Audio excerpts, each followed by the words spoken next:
Hello and welcome to Cartoonist Kayfabe. My name is Jim Rugg. I'm Ed Piskor. I'm Chris Pitzer. And we're going to look at Chris Pitzer's copy of The Incredible Hulk, the Fireside book by Stan Lee. Before we do, I want to invite everybody watching to like, follow, and subscribe to the Cartoonist Kayfabe YouTube channel if you haven't done so already. And hit that bell icon next to the subscribe button to help mitigate the Kayfabe effect. The Kayfabe effect is we look at a book on this channel and maybe it goes out of print, or the prices soar, so you want to be the first person on the hunt for these books if something catches your eye, whether it's at your local comic shop, eBay, Amazon, wherever you try to track it down. And by hitting that bell icon, you'll be the first ones to see these new videos and decide if that's a book you need to get your hands on. Also, let these videos play through to the end. That allows YouTube to share our videos with other comics fans who haven't discovered Cartoonist Kayfabe yet, and that is how we grow this channel. So thank you for your help on that. The Incredible Hulk. Everybody knows I've been Hulk obsessed for the last couple of years working on Hulk Grand Design, and I saw so many ads for this book going through like old Hulk comics. You see national TV star, big push for the Hulk in this. This is a 1978 book, but just a huge push for Hulk around this time period, and I'm glad to finally see this book. It's another Fireside book. Yep. Chris, tell me if I'm wrong, but there's Origins of Marvel, Sons of Origins. There's not like a Spider-Man one of these. There is. Is there? Okay, yeah. okay, cool. One of the big reasons, I mean, obviously I love them for the comics, because I can read these comics I can't afford to buy as a kid. Yeah. Second or third reason, these Bob Larkin covers. Yes. It's just painted. You never see your favorite comic hero or monster painted. Yeah. And these covers just, and Origins or Son of Origins, I feel like that was Romita, but every other one is a Bob Larkin, I feel like. What are the other ones? Cover. I mean, there's a Captain America, there's Spider-Man, there's a Doctor Strange, there's a Marvel team-up. Oh, there we go. Silver Surfer. How to Draw Comics the Marvel Way. Yeah. There it is, man. Superhero Women was a good one. I wonder if, Bring on like, the bad guys. the idea of, like, painting these superheroes is some vestige or some influence from, like, the Warrens or something like that, to have these painted things, because it feels like an innovation to paint a superhero.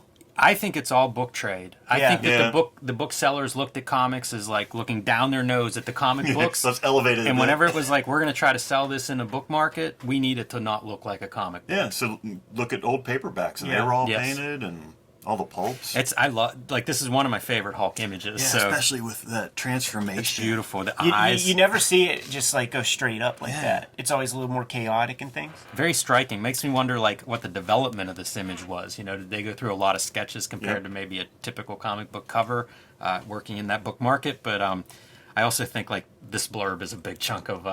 It's the same 100%. size as Stan Lee almost, right? This is that stuff, man. Where, like, that's what gets people's goat. This still exists because you see it in like Amazon's default listings. It's yeah. still like It's always the writer writer's name. You have to contact them to get the artist name added. Before we get into the contents, flip up the bottom, Jim, and we'll show, because I haven't noticed this until today when we brought it up here to talk. Is this a remainder bark of the Fireside logo?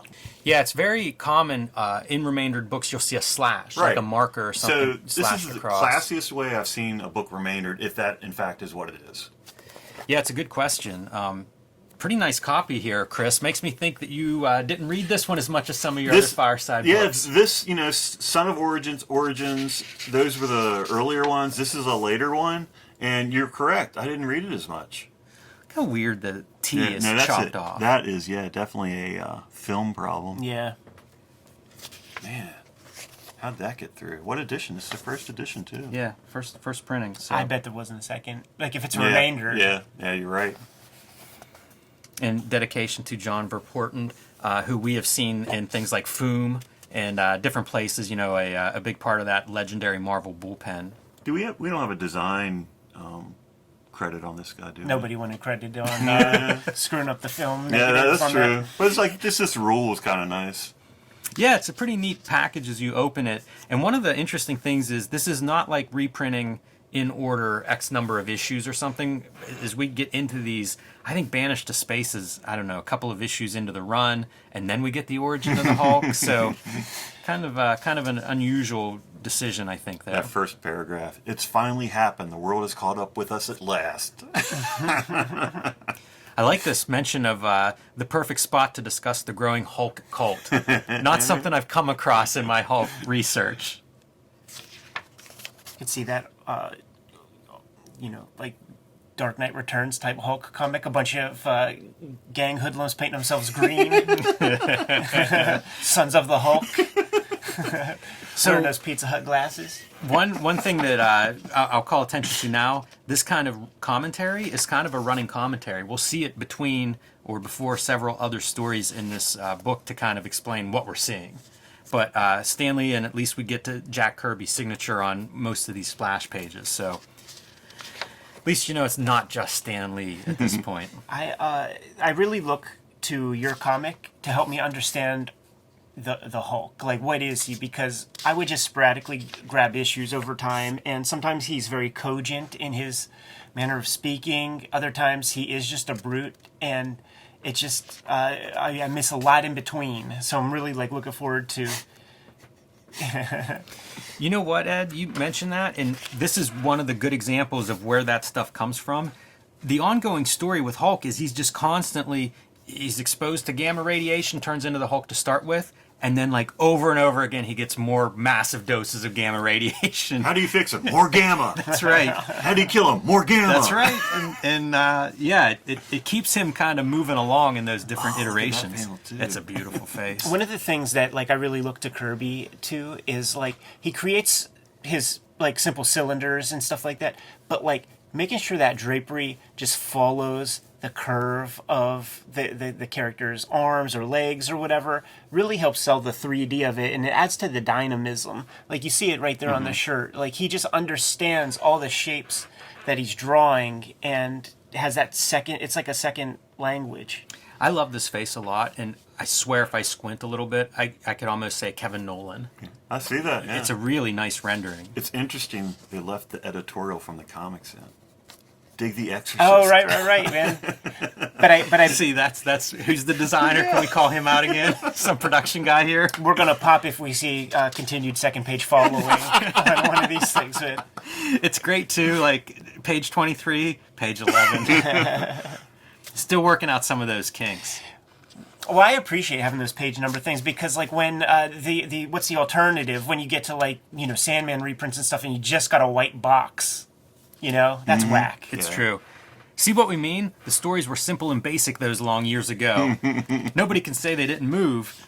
So, like even conscious of how much stuff has changed in 15 years from the beginning of the Hulk comics to like how they're told now, although this is still, I think this is a retelling. I'm not sure this, That's what I was going to ask you. This looks like a retelling to me. but note the page, we're going It's from a backup. page 11 here.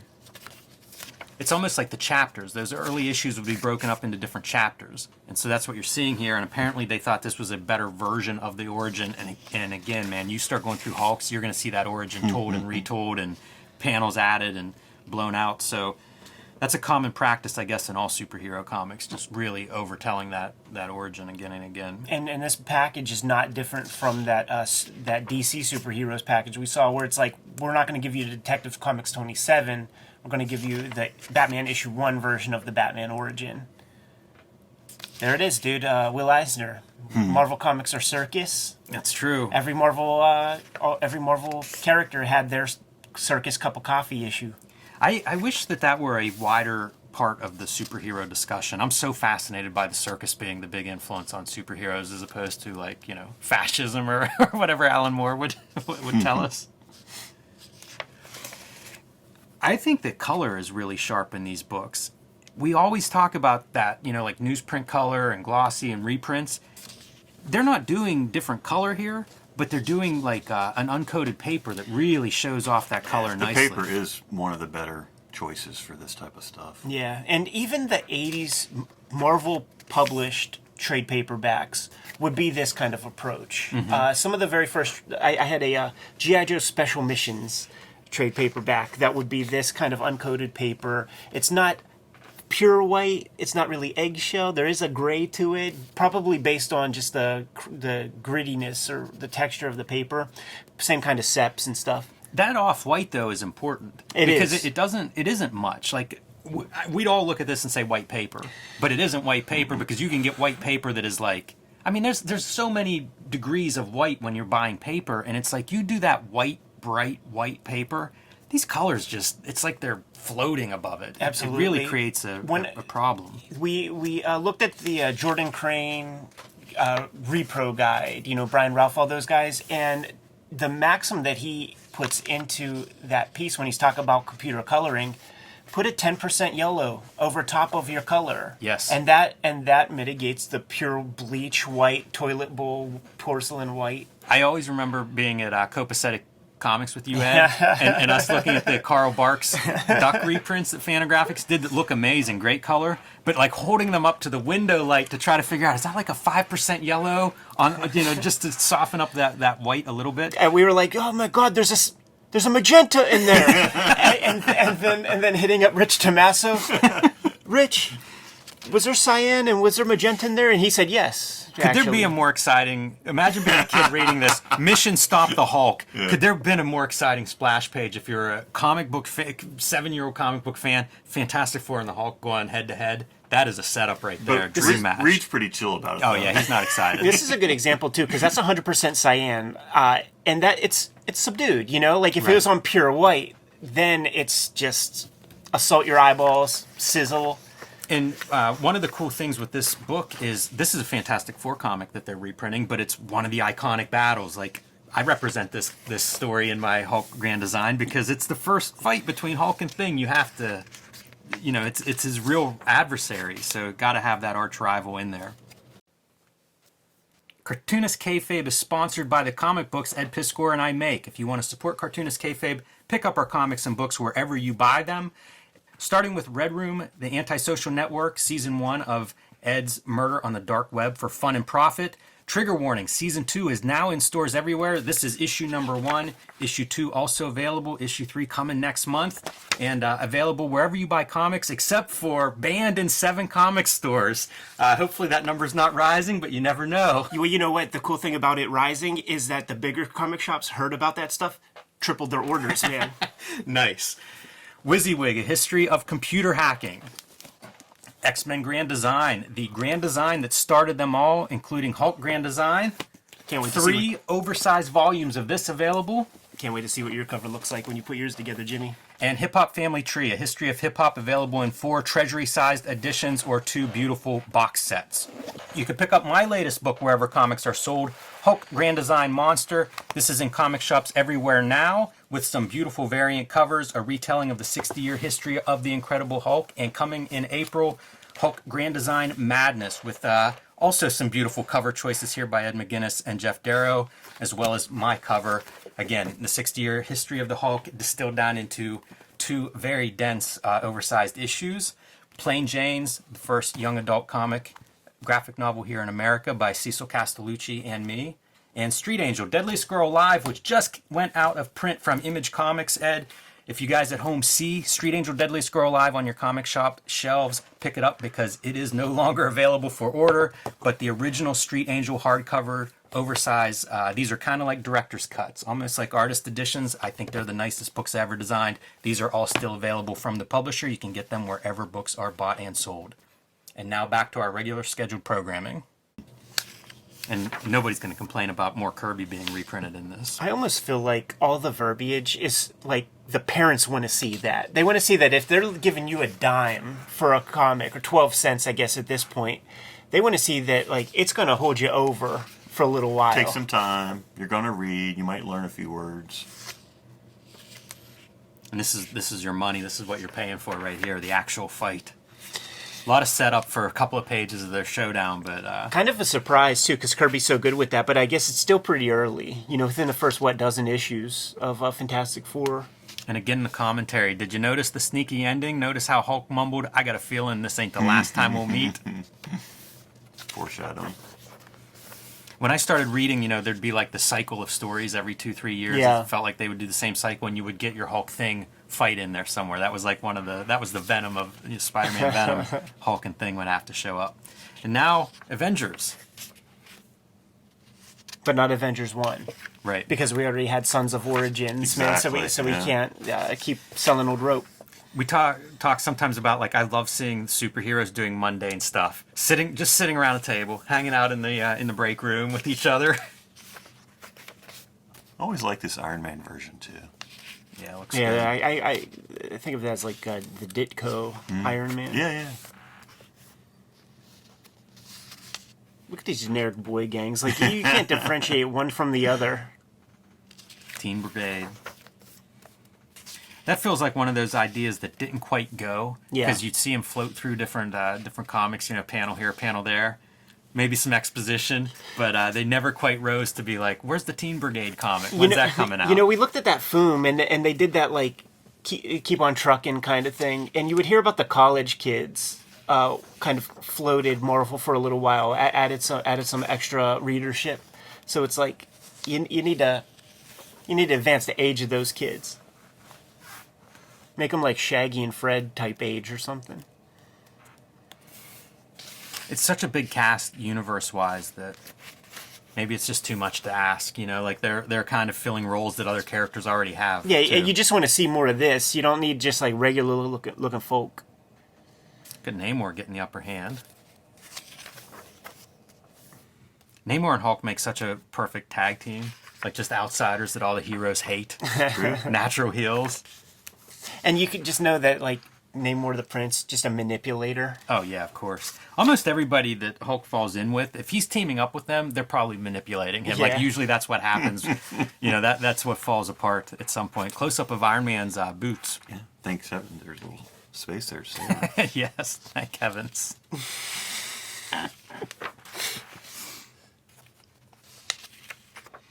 Yeah, this is a good choice for a reprint, too, because you get Hulk versus Avengers, which is, I always say, like, World War Hulk is the dream comic of the Marvel Universe. That's what you ultimately want to see. Who's better to fight the heroes than the Hulk? And that's kind of what you get whenever you get a showdown with, like, one of these super teams. Phase 1 is over. Really? We're going to do the origin again or something? We're going to do some Steve Ditko. How about that? This is Hulk finally is awarded his own series.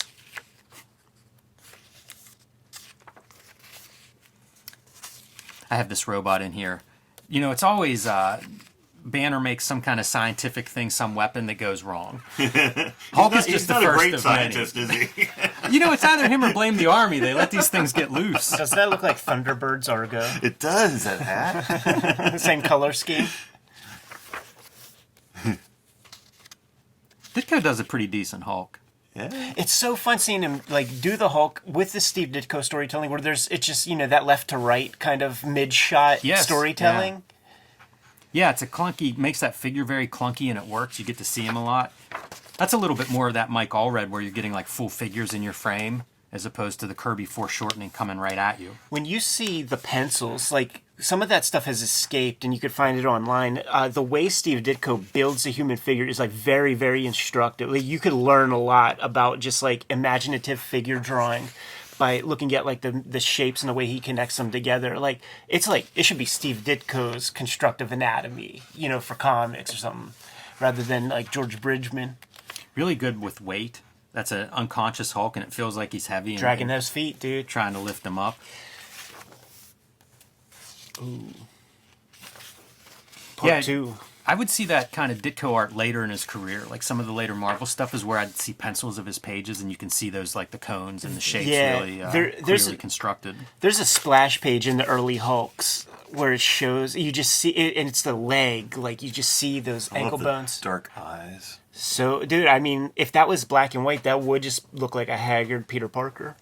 It's an interesting inking choice, too. Like, that heavy of a line, you don't see it anywhere else except separating the Hulk, that outline. Is it Chick Stone or somebody who inked that? George Bell? I know, I didn't recognize that name. Yeah, I didn't either. Like your next issue box. You're right. These would be terrible if they didn't include those next issue blurbs. Be a weird empty space on the page. Right. Give us something to complain about. George Bell on inks. I think he's inked most of the Ditko that we've seen. Okay. But yeah, that's not a name that I know. And now we're going to get a little bit of the leader's origin. So it's almost a way of telling the Hulk's origin, but like, how do we twist it? Put a different character in front of the gamma rays. The leader always looked coolest, man, with Todd McFarlane on the 1s and 2s, because that looks like straight out of Green Lantern comic or something. You know what's great about the leader is like an adversary is he evolves the same way Hulk does. Whenever you're like, oh, Hulk's smart this time, or Hulk's bigger, or gray, or whatever, leader's sort of same way. You know, it's the same affliction, and they treat it the same way. Like his head's always shaped different when he shows up. Yeah, the butt head is that's my leader. You know, Yes. 5 Is that years McFarlane? 5 years Yeah. old, scooping that up with all the little craters in it or whatever. That was my first leader too, and so like whenever you go back and see this stuff, it just looks so strange. So quaint. He's cute. Yeah, you really need the butt head. I feel like that's those iconic pop when Marvel's putting its pop logo in the corner of the cover boxes. It's for panels like that. Also a throwback to the horror comics, Yeah, the 50s kind of stuff. yeah, absolutely. Something these guys all brought to the table. We often talk about like their figures, and you can see it. I mean, it's everywhere, like especially with all of Leader's minions there closing in. But these guys were like, as default figure artists, like some of the best figure artists ever. Absolutely. You just take it for granted, but you know, you can kind of like just look at these little background throwaway figures and learn from them. Dick Ayers on inks now. I think Dick Ayers may have been the original inker over Kirby in the beginning issues. I think it was Dick Ayers. That's a strange choice for how to do his hair. Right? So we're going nearly Dick Tracy. Yeah, a lot of that DNA in here. But see, like, there's your classic Ditko paranoid panel. It's a good Ditko's good for the Hulk for that reason, because that monster is just out of his mind. There's a little where you could see some of the construction stuff that we were talking about. You know, like what are the important bits? Get that shoulder blade in there. Get the lats in there. That's a Ditko panel if I've ever You seen know what, one. man? I wonder if that's like one of the first ones. This I haven't seen- thunderclap. Yeah, the you know, that's the move. That's the Yeah. Hulk move. I don't think I ever realized that. Yeah, I know so little about the character. That's what I rely on your comic for, Jimmy. Hulk gets scooped up in Russia. Skrullnik. Get your little sickle and hammer logos on there. Different haircut now on the leader. Different fucking head shape. Panel to panel. This is whenever you see those different artists of the Hulk, I feel like this is the one they use for Ditko all the time. This is also out of that 60s animation Hulk. Yeah. They use almost this exact pose for one of those frames. I love the once you realize like bones aren't straight, man. That curved ankle, like you got to figure that part out. This stuff too, like the big broad back. He's such a break from regular human anatomy. And I always hate whenever later era artists will go more in the natural human anatomy part. Like, that's what makes a Hulk different. Why do that? Why change him back to like everybody else? The tank fighting the armies. Nice that he's fighting a Russian army for a change. There's another thunderclap. Yeah, like I wonder if that's a Ditko invention. How many narrative devices did Ditko invent for the comics? There's your Mickey DeMeo. There you Okay, go. there it is. Perfect, man. Hulk making love to the mountain. Legs akimbo. Transformation, the other piece that always happens. Like Hulk inside a house, just walking. Honey, I'm home. I mean, dude, that's shades of the BWS Monsters book. Yeah, completely. That's pretty fun coloring. Yeah, it's unlike anything else we've seen in this entire book. A lot of this coloring on this story. We're going Gulliver's Travels with this? Oh, no, I see. It's a small, like, the Yeah. dog pile. Yep, That's right, that's right. That he'll bounce away. Oh man, I thought this was, we were going to get into Gil Kane here, but not yet. I had such an aversion to the Gil Kane stuff because of, like, Wizard Magazine when I was a kid, when they were talking about great superhero battles, and they show Hulk and Abomination and it's two rubbery-looking little Kinnicuman figures and stuff. I'm like, what? So, what are you talking about? Of course, it took a couple years to appreciate that. I always love seeing any of these Jack Kirby splash pages. And this is they're working on a model of the Hulk. How are they going to defeat the Hulk? It's the most advanced science. Like, it's so far advanced, I'm not sure they even have that stuff yet today. And they couldn't figure out how to cope with the Hulk. Leader had these fun minions that were sort of like plastic, but you can see they could scale up. Putties. Tough to fight against that stuff. That's a G.I. Joe vehicle. Absorb Rolling so Thunder. much. I had that one. Sunday Punch missile.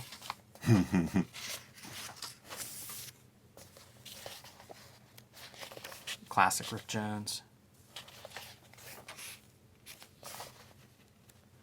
Imagine if you're like, oh, I watched the Hulk TV show. Love it. Lou Ferrigno looks great. Bill Bixby. David Banner. Right. And then you get hold of this. Because you would hardly ever see the Hulk in the show. You get a couple minutes of the Hulk. And it's not like you would get him really doing any kind of action like this. Tearing a tank apart or something. I don't remember seeing that episode. No budget for that kind of stuff, man. Yeah, it's a pretty different package. But still, you'd think it might sell. As seen on TV. I mean, that's a pretty good commercial back in the day whenever only 3 networks. You were certainly getting a lot of coverage. Yeah. But that might be where the newsstand is the benefit, you know, because, like, this is bookstore stuff. So, like, kids aren't fucking around the bookstores. How about this? Bob Powell on the Nice. art. Jack Kirby layouts. Yeah, these are always great because it's like, you know, Jack Kirby paces it out for us. Face. Yeah, just chiseled. Getting into that monster realm.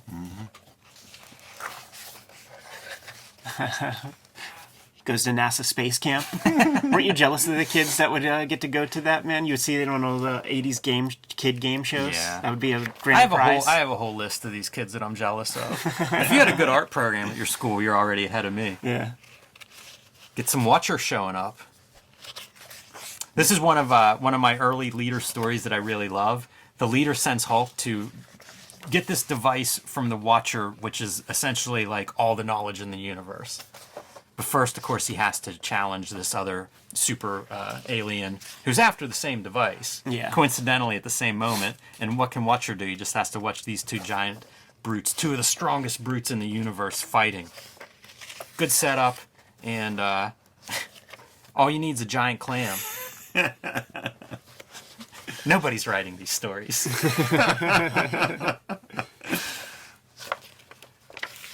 Eventually, of course, Hulk overcomes him, and he gets his prize, you know. Here's this device, this super machine. Teleports back home, puts it on his head. It's too much. Too much. You can't know everything. Dude, that's that episode of The Prisoner, man. Where they asked the computer, what was the question they asked the computer? Why? WHY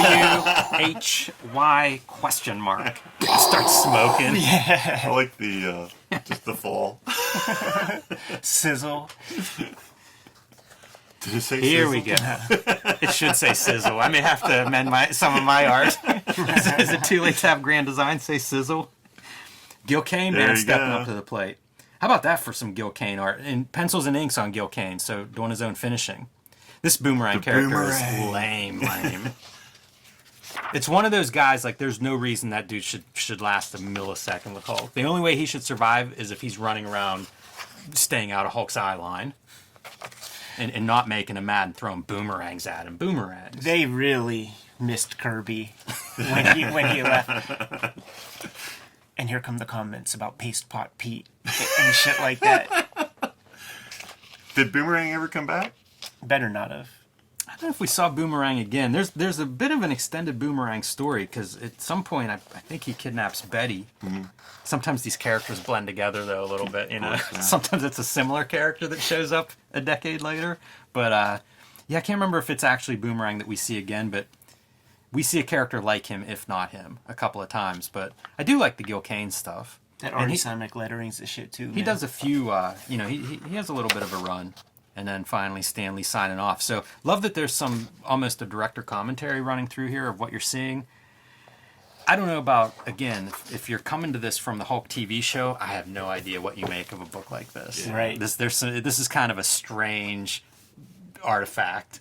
You know, these stories are not what you're seeing on your TV, but you got to do this. You know, and probably hence the remainder mark, you know? It didn't sell. Yeah, it could be. And I wonder how all these books sold, you know? I bet you they started out well, and that's why you get 7 or 8 publications, and by the end, maybe they just aren't performing like that first volume. Yeah, it'd be interesting to put them in order, too, chronologically, what came out. And The Last Man Standing really is How to Draw Comics the Marvel Way, not even a comic book collection at all. Yeah, definitely. Chris, why don't you drop a plug real quick, man, and we'll get out of here. Yeah, adhousebooks.com. Kayfabers, like, follow, subscribe to the YouTube channel, hit the bell, we'll notify you when new vids are available. What's up there, Jimmy? Hulk Grand Design Monster #1 in stores everywhere as you see this video. Hulk Grand Design Madness #1 coming to your comic shops at the end of April. It is a massive retelling of the 60-year history of the Incredible Hulk in 2 double-sized issues. So pick that up. You'll want that in your collection. And join me on patreon.com/JimRugg. Red Room Trigger Warnings, issue number 1 and 2 are out on the stands as we speak. Murder on the Dark Web for Fun and Profit is the name of the game in Red Room Comics. You can get all these comics at my Patreon, patreon.com/EdPiscor, $3 for the archive there. And there's more than 200 pages of comics up there as we speak. Banned in 26 countries, banned in 7 comic shops, but you hit my link tree up in the description below. You're going to be able to pre-order those comics. Jimmy, what else do we have out there? Subscribe to the Cartoonist Kayfabe e-newsletter at the links below this video. You can also find Cartoonist Kayfabe t-shirts and merchandise at the links below this video. That's another great way to support the Cartoonist Kayfabe channel. Give them those marching orders, Jimmy. We'll be on our way. Read more comics.